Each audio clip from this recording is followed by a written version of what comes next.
हमें IMF के साथ मिलकर हमें ये बजट बनाना पड़ा है। अगर IMF का हमें आज जवाब आ गया तो इंशाअल्लाह कल हम आपके सामने पेश करेंगे और उम्मीद की जानी चाहिए कि हमें इसमें कोई खुशखबरी मिलेगी। अगले महीने 1.5 महीने में टेंजिबल रिजल्ट्स इस ऐवान में लेके आएंगे ताकि पूरी कौम देखे कि किस तरह अखराजात में कमी की जाएगी। IMF के साथ मिलकर बजट बनाना पड़ा, वज़ीर आज़म शहबाज शरीफ का कौमी असम्बली में एतराफ़। मुख्तसर खिताब में कहा, IMF का खादों के हवाले से जवाब आ गया तो कल ऐवान को आगाह करेंगे। उम्मीद है हमें खुशखबरी मिलेगी। अखराजात में कमी के हवाले से नताइज ऐवान में पेश करेंगे। वज़ीर ख़जाना की सरबराही में डाउन साइजिंग के लिए कमेटी बन चुकी है। जनूबी पंजाब की आबादी के मुकाबले में बजट ज़्यादा मुख्तस किया गया है। जनूबी पंजाब में 10% ज़्यादा लैपटॉप दिए गए।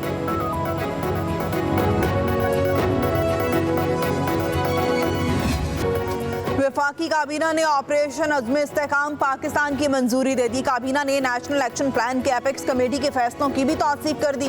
वज़ीर आज़म शहबाज शरीफ ने कहा, ऑपरेशन अज़्म इस्तेहकाम माजी के ऑपरेशन की तरह नहीं है। लोगों के घरों में कार्रवाई नहीं की जाएगी, सिर्फ शरपसंद अनासिर के खिलाफ कार्रवाइयाँ होंगी। इस ऑपरेशन में आवाम को किसी किस्म की परेशानी का सामना नहीं करना पड़ेगा। वफाकी काबीना ने ECC, CCLLC और काबीना कमेटी बराए हुकूमती मलकियती इदारों के फैसलों की भी तौसीक कर दी।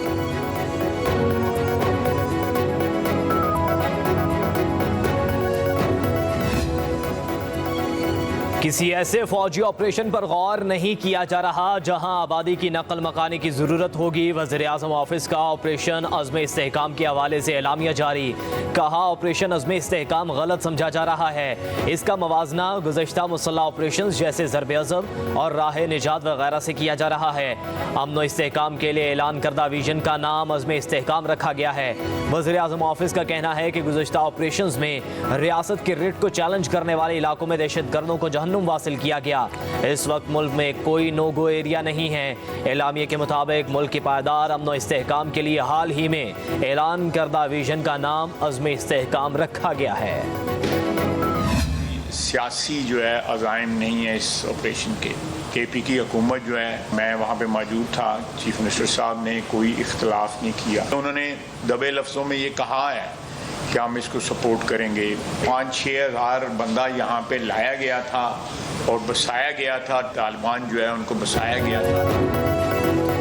ऑपरेशन अज़्म इस्तेहकाम खैबर पख्तूनख्वा और बलूचिस्तान में होगा। वज़ीर दिफा ख्वाजा आसिफ की लाहौर में प्रेस कॉन्फ्रेंस। कहा, दहशतगर्दी को कंट्रोल न किया गया तो दूसरे सूबों तक फैल जाएगी। वज़ीर आला खैबर पख्तूनख्वा ने एपेक्स कमेटी के इजलास में किसी किस्म का इख्तलाफ नहीं किया। अली अमीन गन्नापुर ने दबे लफ्ज़ों में कहा कि ऑपरेशन को सपोर्ट करेंगे। अज़्म इस्तेहकाम में इंटेलिजेंस की बुनियाद पर कार्रवाई की जाएगी। PTI की तशवीश को ज़रूर दूर करेंगे। कोई सियासी अज़ाइम नहीं, दहशतगर्दी की लहर को ख़त्म करना चाहते हैं। ऑपरेशन पर ऐवान में इत्तफ़ाक़ राय पैदा किया जाएगा। अज़्म इस्तेहकाम से मुतालिक तशवीश और सवालात का जवाब दिया जाएगा।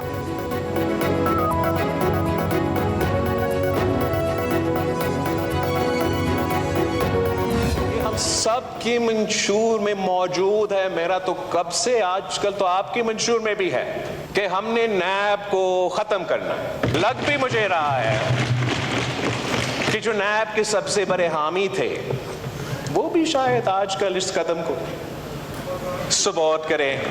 नैब है तो हमारे लिए, किसी और के लिए नहीं। इतने साइकिल्स गुजरने के बाद हम सियासी कंसेंसस नहीं बना सके कि ये जो इदारा सियासत नामों को बदनाम करने ही अदारा।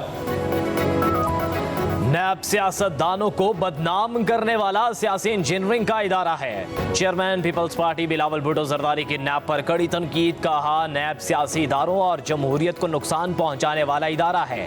वज़ीर आज़म और हमारा मंशूर है कि नैब को ख़त्म करना है। जो नैब के सबसे बड़े हामी थे शायद वो भी इस इक़दाम को सपोर्ट करें।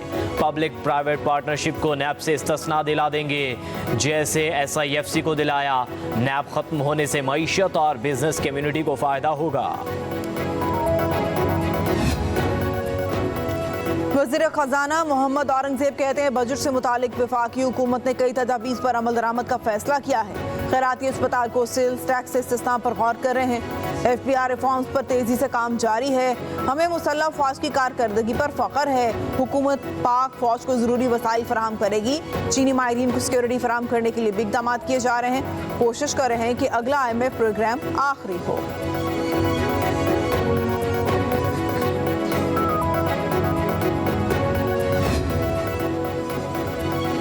ईवान को राजवाड़ा बना दिया गया। ऑपोजिशन को दीवार से लगाया जा रहा है। सेनेट में ऑपोजिशन लीडर शिबली फराज का खिताब। कहा, ठीक है आपका नंबर ज्यादा है मगर जमहूरी रवायात होती हैं। आज आपको हमारी जरूरत नहीं मगर कल होगी। खुद को आप लोग जमहूरी जमात ना कहें। शेर रहमान के बोलने की कोशिश शिबली फराज ने झाड़ पिला दी। कहा, आप बीच में मत बोलें। चेयरमैन सेनेट ने भी शेर रहमान को ऑपोजिशन लीडर की तकरीर में बोलने से रोक दिया। शायद ऑपोजिशन को ऐवान का माहौल खराब करने की हिदायत मिलती हैं। सेनेटर शेर रहमान का शिबली फराज को जवाब। कहा, हम ज़र्फ का मुजाहरा करते हैं और ऑपोजिशन गुस्सा।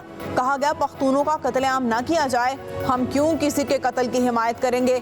मुआशी इमरजेंसी लगाई जाए। सेनेट को सवालात का हक है वो उसे दिया जाए। सेनेट डिबेटिंग क्लब नहीं है। सूबों के मसाइल यहाँ आते हैं वो सुनने चाहिए।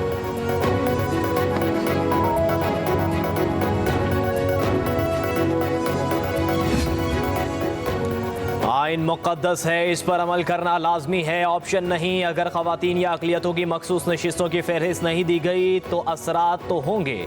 अगर प्राइज बॉन्ड ख़रीदा ही नहीं तो निकलेगा कैसे। चीफ जस्टिस काजी वाजिसा की मखसूस नशिस्तों से मुतल्लिक़ केस की समाअत के दौरान रिमार्क्स। कहा, समझ नहीं आती कि क्यों अपनी सियासी जमात में इंट्रा पार्टी इलेक्शन नहीं करवाते। जमहूरियत की बात करनी है लेकिन इंट्रा पार्टी इलेक्शन नहीं करवाना। सुप्रीम कोर्ट में भी हम प्रैक्टिस एंड प्रोसीजर एक्ट के तहत जमहूरियत ले आए हैं। जस्टिस अतर मिनल्ला ने कहा, बल्ले के निशान पर सुप्रीम कोर्ट के फैसले से कंफ्यूजन हुई।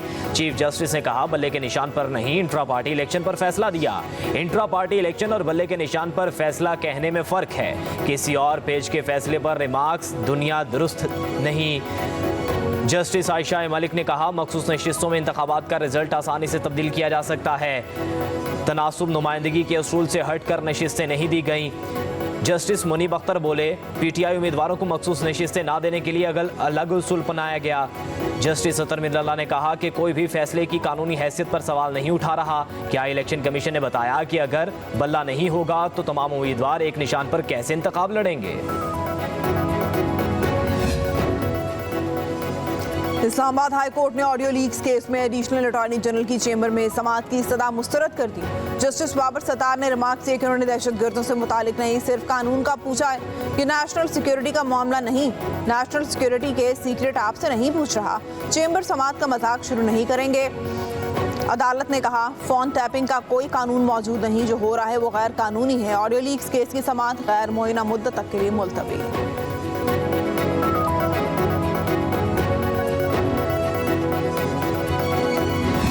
पानी PTI और बुशरा बीबी के निकाह केस में सजा मुअत्तली की दरख्वास्त पर फैसला महफूज 27 जून को 3 बजे सुनाया जाएगा। इस्लामाबाद के डिस्ट्रिक्ट एंड सेशन कोर्ट के जज अफजल मजोका ने अपीलों पर समाअत की। खबर मानिका के वकील जाहिद आसिफ ने सजा मुअत्तली की दरख्वास्त की मुखालिफत करते हुए कहा, अदालत ने देखना है कि मुफ्ती सईद, खबर मानिका, बानी और बुशरा बीबी में से झूठा कौन है। दौरान समाअत जज अफजल मजोका ने खबर मानिका के वकील से कहा, क्या कोई प्रेशर या धमकी थी कि खबर मानिका अगर शिकायत दर्ज करेंगे तो नताज होंगे। वकील जाहिद आसिफ ने कहा, एक आम आदमी जो रिटायरमेंट की जिंदगी गुजार रहा हो वो वज़ीर आज़म से टक्कर ले सकता है।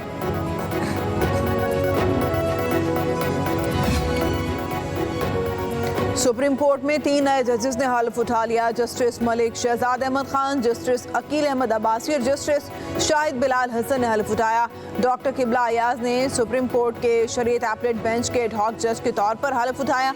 तमाम जजेस से चीफ जस्टिस काजी फायज ईसा ने हल्फ लिया।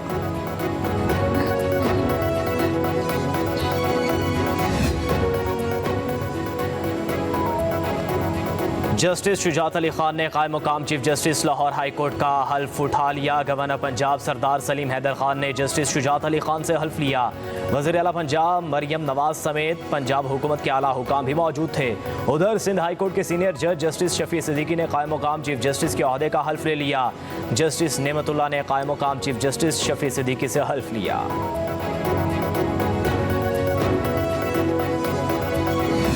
इस्लामाबाद, लाहौर और पेशावर का 43 सेंटीग्रेड रिकॉर्ड। लाड़काना, नवाबशाह, तुर्बत में सबसे ज्यादा पारा 49 डिग्री रहा। जैकबाबाद, सक्खर, दादू 48, सिब्बी 47, रहीम यार खान 46, मुल्तान और भावलपुर में दर्जा हरारत 45 सेंटीग्रेड तक पहुंच गया।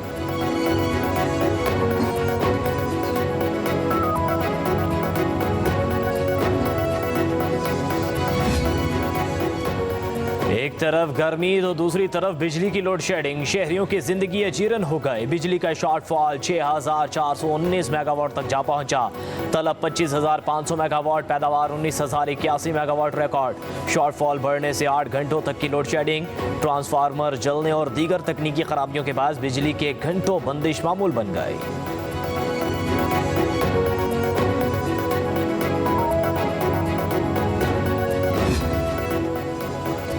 सिंध में कल से गरज चमक के साथ बारिशों की पेशगोई। कराची में भी बादल बरसेंगे। बहर अरब और खलीज बंगाल से मानसून हवाएं कल कराची के मशरकी हिस्सों में दाखिल होंगी। नया सिस्टम 1 जुलाई तक बारिशें बरसाएगा। महकमा मौसमियात के मुताबिक हैदराबाद, मिठी, सजावल, बदीन और दीगर अजला में मूसलाधार बारिशें होंगी।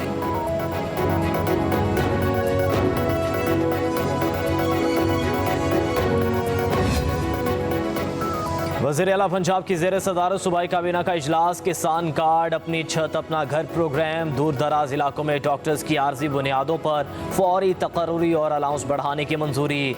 चिंगची और रिक्शे को बतदरीज मुतबादिल माहौल दोस्त ट्रांसपोर्ट पर मुंतकिल करने पर इत्तफाक। मोटरसाइकिल के लिए भी फिटनेस सर्टिफिकेट ज़रूरी होगा।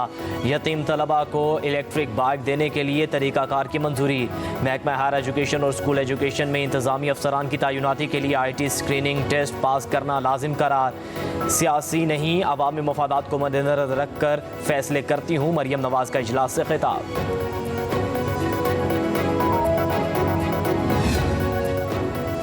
वज़ीर आला पंजाब का चिल्ड्रन लाइब्रेरी कॉम्प्लेक्स का अचानक दौरा। मरकजी इमारत के मुख्तलिफ शोबों का जायजा लिया। खाली कमरों, लाइब्रेरी और ऑडिटोरियम में लाइट्स, पंखे और AC चलने पर इजहार बरहमी। मरियम नवाज ने कहा सरकारी वसाइल का ज़िया काबिल बर्दाश्त नहीं है। वज़ीर आला ने चिल्ड्रन लाइब्रेरी कॉम्प्लेक्स के बारे में रिपोर्ट भी तलब कर ली।